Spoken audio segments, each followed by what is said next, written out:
CCTV ଅଛି ହେଲା।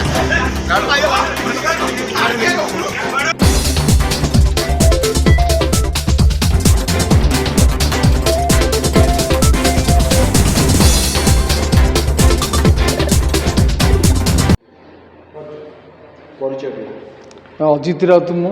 श्रीरामचंद्र राउत बापा गंगागोपालपुर सेवा समवाय समिति रे आज साधारण सभा होता। साधारण सभा आम 40-45 लोक तो उपस्थित थिलु। उपस्थित सभापति से आशीष कुमार जेना को माने से सेक्रेटरी नाम इलिगाल पोस्टिंग होती मुझे प्रश्न करी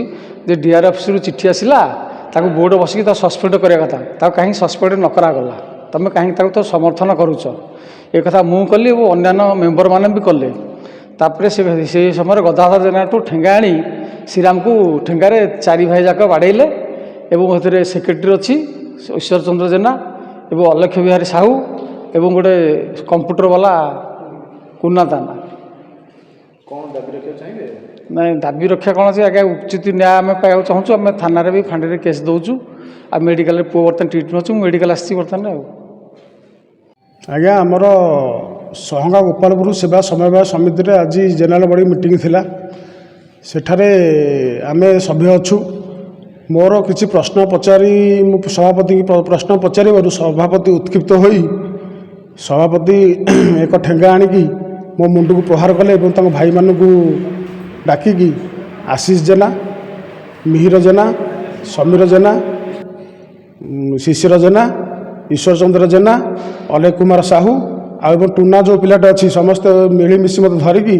ठेंगार मो मुंड को प्रहार कले। प्रहार कर जो तले पड़गली मत चेयर फेयर आणिकी बाडेले बाडेकी मत रक्ताक्त करके पकेले मत सरंडा फांडिया जाकि मत उद्धार कले। आज्ञा सभापति प्रथम इलिगाल अपॉइंटमेंट देइछंती हमर जे सेक्रेटरी अच्छी विरोध में मु मुख्यमंत्री ग्रीभेन्स लिखिकी देइछि एवं तांका विरोध में कार्यानुष्ठान होगापाई कटक डीआरसीएस गोटे 5/3/2025 एक लेटर इश्यू करथिले।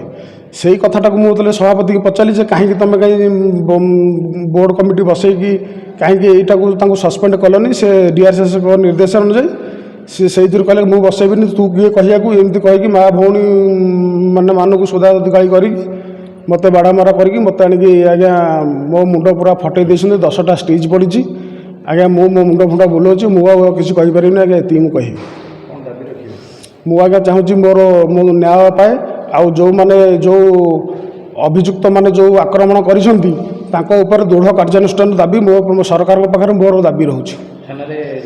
थाना आज्ञा मुझे रिपोर्ट करनी मत आज्ञा फांडिया उद्धार करके मेडिकल पठेइले मुझे बर्तमान मेडिकल अच्छी मुझे थाना रिपोर्ट करी।